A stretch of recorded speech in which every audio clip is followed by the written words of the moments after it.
Olá, alunos! Sejam bem-vindos a essa nossa aula, um plantão de dúvida, né, de prova, isso mesmo. Olá, pessoal, professora Cecília. Professora Ednilson. Eles pedem muito, né, professora? Professora, o que vai cair na prova? Na verdade, a gente não sabe, né, professora? Porque é um banco de questões, as questões são aleatórias, os professores vão alimentando este banco. E na hora de selecionar a prova, vem lá na sorte, né, professora? As questões são cadastradas por temas e tal, mas a gente vai aqui dar uma orientação dos temas que comumente caem na prova, né, professora? Exatamente. Muitos alunos me perguntam, né, professora, a prova tá difícil? Eu não sei, gente. Não sei. Porque eu não sei quais questões que o banco vai sortear para vocês, tá? Então hoje a gente tá aqui, né, perto da Copa. Brasil, Zil. Até com uma bandeira pequena, discreta aqui atrás de mim. Isso. Mas enfim, como a professora Cecília falou, eu separei alguns temas que eu considero mais importantes. Lógico que todos os temas são importantes, vocês precisam estudar todo o conteúdo. Mas alguns temas que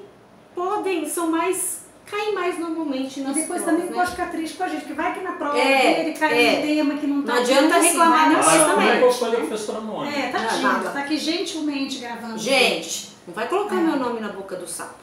Ele não vai querer processar a professora. É verdade. Processar professor. O bom é que não tem que pagar advogado mesmo. É verdade. É uma vantagem. Vamos conversar, que senão a gente fica nós três batendo papo Vamos lá. aqui. Então vamos lá. Eu vou começar pela Cecília. Cecília, você tem alguma ideia do que vai cair na prova? Você tem alguma sugestão para os alunos estudarem? Olha, uma coisa que é importante ali nas primeiras unidades do livro, para falar um pouquinho sobre lei, vigência da lei, então você tem que ficar bastante atento a isso, porque assim, o professor explicou bem essa questão, o direito, né, a estrutura do direito, então entre todas aquelas, a gente tem as leis, a Constituição Federal, com a lei maior e tal, e assim, no direito, eu costumo dizer que o direito, professor, é igual o trânsito. O que não é proibido é permitido. Se tem uma placa, não pode, né? Se tem uma placa lá, proibido estacionar, se estacionou, vai levar multa. No direito é mais ou menos assim, tem que ter uma lei, né? Se não tem uma lei, é permitido, não tem punição. Então, por exemplo, você tá lá no navio, né? No cruzeiro, agora tá chegando férias. Ah, não, mas férias de julho não tem navio aqui, né? Mas é que os nossos alunos, eles vão lá pra Europa. Eles podem ir. E outra coisa, nós temos alunos aí no Brasil inteiro, então já é verdade, aqui tá frio, né? Aqui tá frio, mas e lá no Nordeste, né? Faz um cruzeiro, vai lá, entra em águas internacionais. Na verdade, não tem direito nas águas internacionais, né, professora? Então, assim, se você está numa situação que aconteceu algo inusitado dentro desse navio, ou seja, um avião, seja o que for, e não existe uma regulamentação, não tem uma lei específica, então não tem punição. Então, assim, o máximo vai ali da boa-fé e tal, mas se não tem lei, não tem punição. É assim que funciona, né, professora? Exatamente. Então, esse é o começo da unidade 1 do livro de vocês. Aí depois a gente passou a estudar o direito do consumidor, né, que foi inclusive na aula ao vivo, na segunda aula ao vivo, que eu tratei do direito do consumidor. E está na unidade 1 e na unidade 2 do livro de vocês. E sobre o direito do consumidor, eu acho importante vocês estudarem o conceito de consumidor e o conceito de fornecedor, que está previsto na legislação, nos primeiros artigos lá do Código do Consumidor.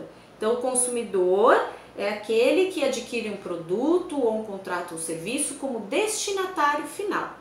E o fornecedor entra tanto esses profissionais que prestam esse serviço, né, os profissionais liberais, como também aquelas pessoas que colocam o produto no mercado. Então, estudem conceito de consumidor e fornecedor, que é a base do direito do consumidor. E a base do direito do consumidor, né, professora, é a vulnerabilidade do consumidor. Isso vocês não podem esquecer. Princípio da vulnerabilidade. Foi o primeiro princípio que a gente estudou. E aí, com base exatamente nessa vulnerabilidade, é que existem aquelas formas do consumidor se defender, dele poder exigir os seus direitos, né? E um desses órgãos, uma das formas do Estado estar presente nessas relações de consumo é o PROCON, né? O PROCON, ele é um órgão de defesa do consumidor e um órgão muito importante, né? Diversos alunos que me perguntam sobre como exercer o seu direito do consumidor, onde eles vão buscar o seu direito, sempre falam, vai no PROCON, que é um órgão exatamente estatal, mas de defesa do consumidor. E também uma outra forma de exercer a sua defesa são os juizados especiais, né? Os juizados especiais, eles julgam causas de pequena complexidade Então, causas de valor de até 40 salários mínimos. Então, se o que o consumidor está pedindo vai até 40 salários mínimos, ele pode entrar no juizado especial. E a vantagem do juizado é que é um trâmite mais rápido, ele é um processo mais rápido e ele não tem custas processuais como na justiça ordinária que a gente menciona. Então, essas são duas formas do consumidor exercer os seus direitos, exigir os seus direitos, melhor falando, né? Ainda dentro da parte de direito do consumidor, tem mais alguns pontos que eu acho importante. Já que eu estou falando do consumidor exercer os seus direitos, exigir os seus direitos, também é bom focar, e aí ó, hashtag, vamos pegar as plaquinhas do Vitor, hashtag fica a dica, é bom focar também o estudo na responsabilidade civil desse fornecedor. Então, como que esse fornecedor responde se ele causar um dano, um prejuízo ao consumidor? Então, existe a questão da responsabilidade, da teoria da responsabilidade objetiva. Não precisa o consumidor provar a culpa do fornecedor, que ele teve um prejuízo e que foi culpa do fornecedor. Não, basta ele comprovar que ele comprou uma mercadoria, que ele contratou um serviço e que em decorrência disso ele teve um prejuízo. Agora, vai caber ao fornecedor excluir a sua culpa. Como, por exemplo, se o prejuízo causado foi por uma culpa exclusiva do consumidor. Aí o fornecedor não pode ser culpabilizado. Só que aí o fornecedor que vai ter que provar isso. Tá, mas aí, só uma dúvida, professor. Pode falar. Mas aí esse fornecedor é quem vendeu o produto ou é quem fabricou o produto, por exemplo? Nós vamos ingressar com uma ação primeiro contra fabricante, construtor, importador. E aí o comerciante, ele responde de forma subsidiária. Ele responde em algumas situações. Por exemplo, se ele não acondicionou bem uma mercadoria perecível, então ele também vai ser responsabilizado. Sim. Mas de imediato é o fabricante do produto, ou importador, se for uma mercadoria importada. Sim, ele desenvolveu o produto. Sim, sim. Agora, se for profissional liberal, aí sim a responsabilidade é subjetiva. Porque aí o consumidor vai ter que provar que realmente o profissional liberal foi culpado. Agora, nos demais casos, não precisa provar essa culpa, tá? E o último ponto dentro do direito do consumidor que eu considero importante, a questão de prescrição e decadência, que na verdade foi uma questão de uma aluna e que foi respondida na última aula ao vivo de vocês. Prescrição é a perda do direito de ação. Então, dentro do direito do consumidor, o consumidor que se sentir lesado, ele tem 5 anos de prazo prescricional para exigir os seus direitos, para entrar com uma ação judicial. Agora, se ele recebeu uma mercadoria, essa mercadoria veio com defeito, ele tem um prazo para reclamar esse defeito. Então, para reclamar junto ao fabricante esse defeito. E qual que é esse prazo? Vai depender do produto. Se for um produto não durável, por exemplo, um refrigerante, ele tem o prazo de 30 dias. Se for um bem durável, como por exemplo um eletrodoméstico, uma geladeira, por exemplo. Isso. Aí o prazo é de 90 dias, tá? Então esse é o que a gente chama de prazo decadencial. 30 e 90 dias. E prazo prescricional, 5 anos. Se passou 5 anos, ele não reclamou nada, aí um abraço, você fique com o seu prejuízo consumidor que você está satisfeito. 5 anos é um tempo bom, né? É bastante. Então, por exemplo, nesse caso aí, eu comprei uma casa lá, eu comprei uma casa de um construtor, ele me vendeu a casa novinha e tal, eu tenho então esse prazo de 5 anos para poder, rachadura, etc, tal, para poder... Se você se sentir lesado de alguma forma, você tem 5 anos para poder... E 5 anos de quando o problema aparece. Sim. Porque às vezes é um vício oculto que a gente fala. Você entrou na casa, a casa estava linda, maravilhosa. Deu 1 ano e começou a cair o teto. Então, de quando você descobre o vício, o problema, que a gente chama de vício oculto, você tem 5 anos de prazo prescricional. Às vezes você compra uma casa, tudo bem, o externo você vê, acabamento... normalmente isso acontece muito em carro, eu não posso falar. Agora vocês já sabem. Pode sim. Todos já estão sabendo. Todos já estão sabendo. Eu não sei o nome dele, pra mim é Ed. Ednilson. Ednilson. Pra mim é Ed. Os alunos sabem, todos sabem, mesmo? Ed para os íntimos. É isso aí. Normalmente isso acontece muito com carro. Porque você compra carro usado, ele tá funcionando, que é uma beleza. Aí dá 3 meses o motor funde. Aí você tem que reclamar, né? Primeiro você reclama com quem te vendeu o carro, para ver se você consegue alguma coisa ali. Se não der certo, aí se tiver que entrar com uma ação judicial, tem esse prazo prescricional, tá? Vamos passar então para o direito comercial? O direito comercial começa na unidade 3 do livro didático de vocês. E ali na unidade 3 eu falo um pouquinho sobre a história do direito comercial. Hoje se utiliza muito da terminologia direito empresarial, em substituição ao direito comercial. Porque o direito comercial, uma das primeiras legislações que originou foi o Código Comercial, que é de 1850, lá de Dom Pedro, novinho. E ele ainda tem uma parte em vigor, que trata de direito marítimo, que não interessa pra gente. Até tá tramitando lá, né, pra alterar essa... Exatamente, porque ele ainda está em vigor, o Código Comercial. Aí o Código Civil de 2002 revogou toda a parte de direito comercial voltada às sociedades, aos títulos de crédito, desse Código Comercial anterior. E lá no Código Comercial, quando previa das sociedades, tratava dos atos do comércio. E aí isso acabava dando uma lacuna muito grande, porque indústrias e prestadores de serviço ficavam a ver navios, né? Já que a gente estava falando de navio. A ver navios. Aí o Código Civil atual ampliou isso de atos do comércio para atos de empresa. Então hoje indústrias e prestadores de serviço, eles também obedecem às mesmas regras, as regras previstas no Código Civil. Então esse é um pouquinho da história do direito comercial. Não que está errada essa terminologia, mas hoje muitas pessoas usam a terminologia de direito empresarial por ser atos de empresa. E aí a gente começou a estudar sobre o nascimento das empresas, inclusive quais são os registros necessários para uma empresa ficar redondinha, digamos assim, né? Então a empresa, lembra, para ela ter personalidade jurídica, ela precisa registrar o seu ato constitutivo, que é um contrato social ou um estatuto social, depende do tipo de sociedade, no órgão competente, que pode ser o cartório de registro civil das pessoas jurídicas ou a junta comercial. Mas além desse registro, ela precisa ter o registro no CNPJ, ela precisa ter a inscrição estadual, municipal e o registro no INSS também é importante, tá? E aí, com tudo isso, ela vai passar a existir redondinha. Na verdade, com o registro no órgão competente, ela já passa a ter personalidade jurídica, ela já passa a existir para o direito. E aí ela vai ter que escolher um nome empresarial. Nesse nome já é mais complicado, né? Nesse ato constitutivo, lá no Estatuto Social ou no Contrato Social, ela já vai definir um nome empresarial. E eu sempre falo que o nome empresarial é o nome e o sobrenome da empresa, né? Então, cada tipo societário tem as suas regras de nome empresarial.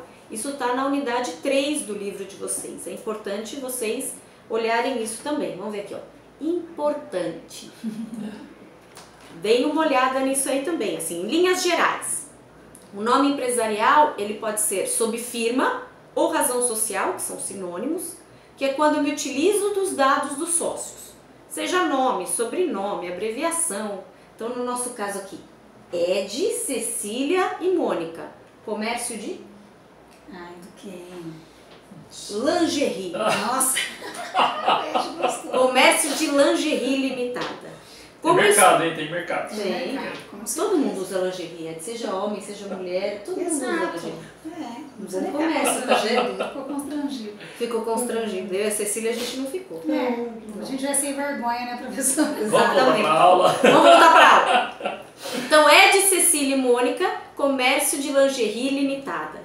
Isso é um nome empresarial sob firma. Estou me utilizando do nome de nós três. Mas nós podemos escolher um outro nome. A sociedade limitada, os sócios escolhem se vai ser firma ou denominação. Denominação é um nome inventado. Escolhe, Ed, você. Vamos fazer junção? Não, aí é firma. Aí tá certo. Aí é firma, tem que ser um nome vamos lá. sexy. Sexy comércio. Sexy comércio de lingerie limitada. Muito bem. Tá bom. Esse é o nome empresarial sob... Eles não vão esquecer na prova. Não. Eles já estão pensando que, de acordo com o nome, eles estão tentando já desenvolver um produto com esse enfoque, tá etc. Na prova eles vão lembrar. Eles vão lembrar que isso é sobre denominação. Sobre firma e sobre denominação. Não vou esquecer. Exatamente. E se for uma sociedade limitada, tem que ter o termo limitada por extenso, escrito limitada, ou abreviado, que é o famoso LTDA, tá? Se for uma sociedade anônima, eu também tenho que usar o S/A, e é sempre denominação. Ou então me utilizar da terminologia companhia, por exemplo, Companhia Vale do Rio Doce, é uma sociedade anônima. Ou eu uso companhia ou eu uso SA, nunca os dois juntos, tá?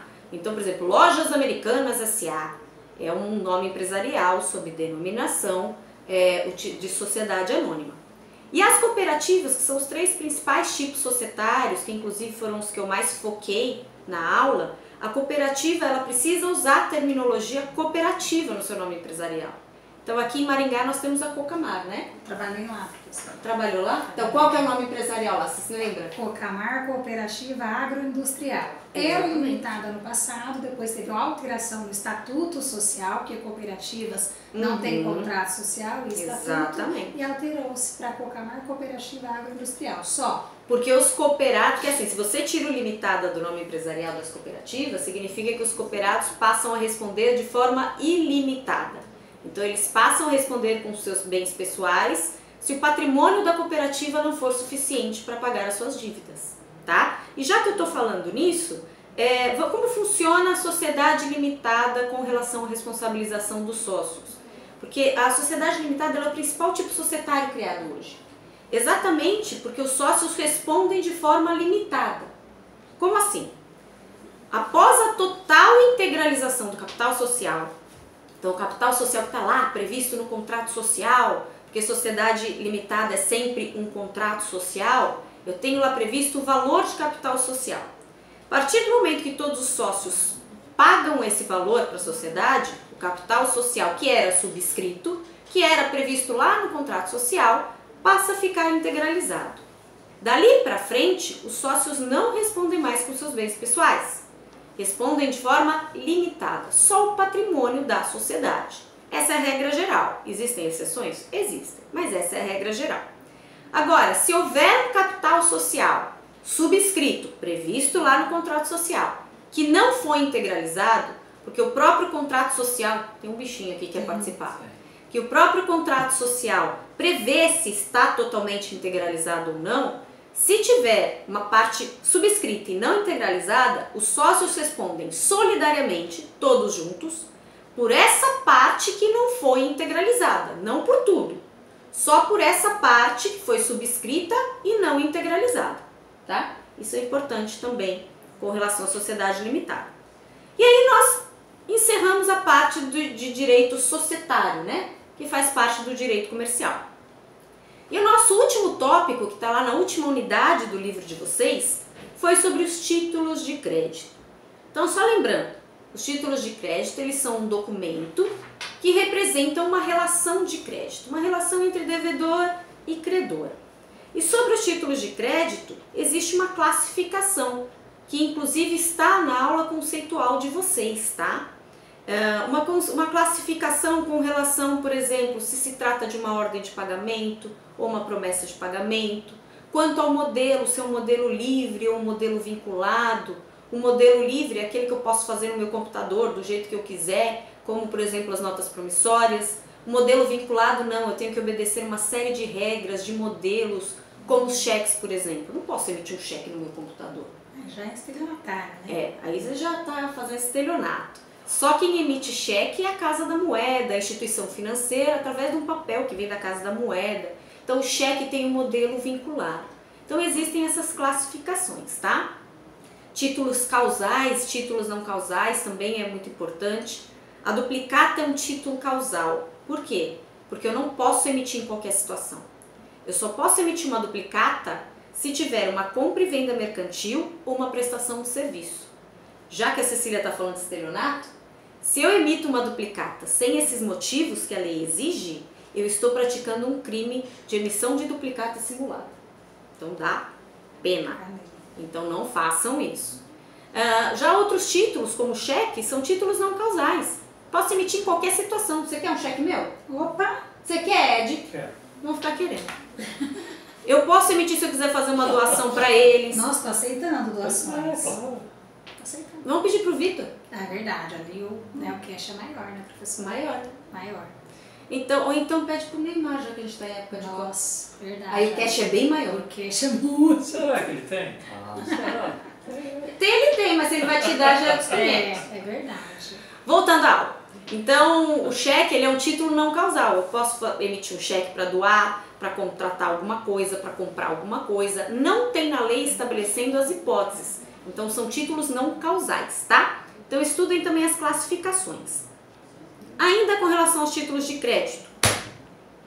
Quase. Isso não tem nada a ver com o título de crédito. Tem que ter um bichinho aqui, tá? E não matei. Sou ruim pra matar bicho. Próxima aula a gente tem que Matei. fazer aquela raquete pra matar bicho, né?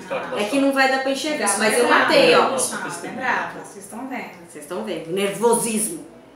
Jogo de seleção, a gente fica nervoso, né? Fica nervoso. Época de Copa. Endosso. Endosso também é importante. Os títulos de crédito, eles foram feitos para circular. Então, para circular, se é um título nominativo, isso também faz parte da classificação, eu preciso endossar esse título.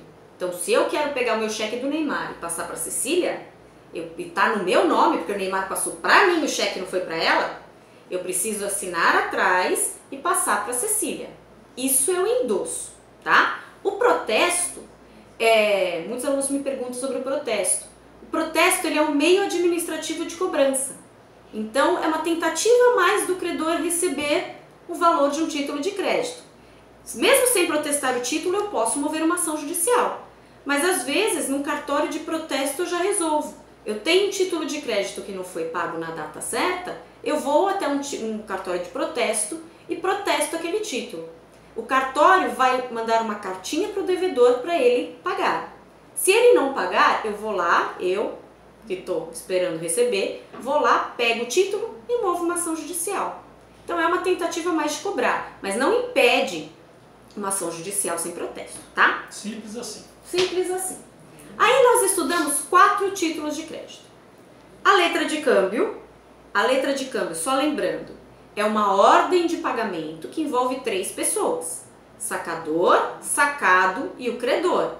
E existe o aceite que é facultativo. Então nós estudamos a letra de câmbio, nós estudamos a nota promissória, que é uma promessa de pagamento. Então tem o credor e o devedor é quem emite a nota promissória. Nós estudamos a duplicata, que como eu falei é um título causal, falei um pouquinho sobre ela. E nós estudamos também o cheque, que foi o último título de crédito, a última espécie que nós estudamos, tá? Então o cheque ele é uma ordem de pagamento à vista. Também tem o sacador, o sacado e o credor. O sacador, quem dá a ordem de pagamento, é o correntista.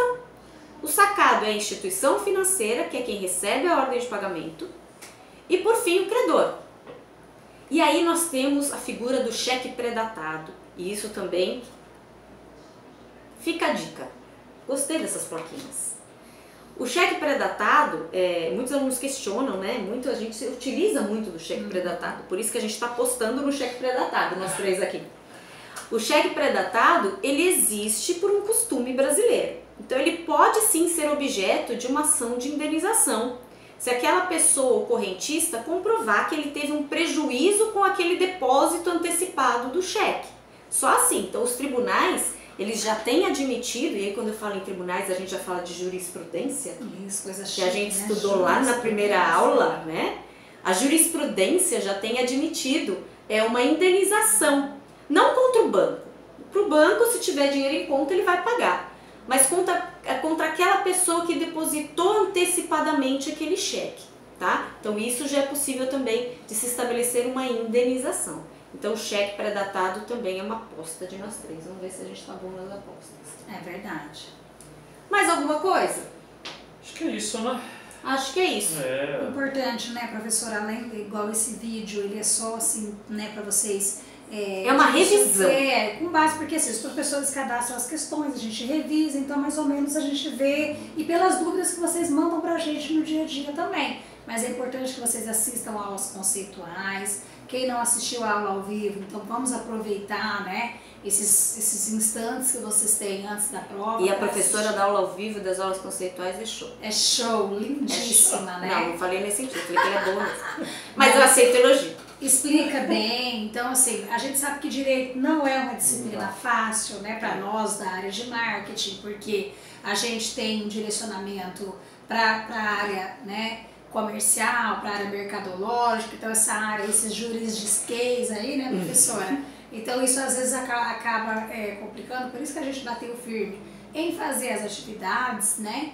E para você poder na prova ter aquele conforto de não ficar nervoso e tal, mas tem que estudar, pessoal. O professor Dias falou isso, tem que ter um esforço maior. Você pega uma outra disciplina, o comportamento do consumidor, que é uma disciplina que tem mais a ver com o seu dia a dia. Nossa área, né? Mais da nossa área, mas direito vocês estão vendo o quanto é importante você ficar de olho no CDC. A gente postou na Sala do Café. Né, tem aí uma empresa grande, aí teve uma multa aí por conta de propaganda enganosa, né? Então vocês têm que estar muito atento ao Código de Defesa do Consumidor, ele tem que ser um livrinho de cabeceira, né? Ele não pode só estar lá, tá lá, temos o Código de Defesa do Consumidor. E nunca nem abriram. Nunca abriu, aí o consumidor te questiona uma coisa, você não tem nenhum conhecimento, né?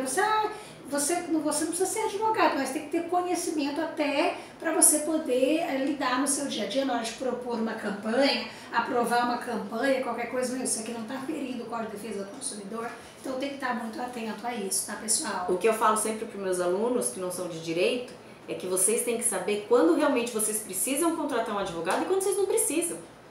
Porque em muitas situações vocês podem resolver. Tá? Exatamente. Então, o último, fica a dica. Gente, espero que vocês tenham gostado das aulas, que vocês possam adquirir esse conhecimento e guardar com vocês esse conhecimento e utilizar na sua vida, tanto profissional quanto pessoal, né? Afinal, o cheque a gente convive diariamente, tá? Só lembrando, isso é só uma revisão. Estudem todo o conteúdo. Boa prova. Tchau, pessoal. Até mais.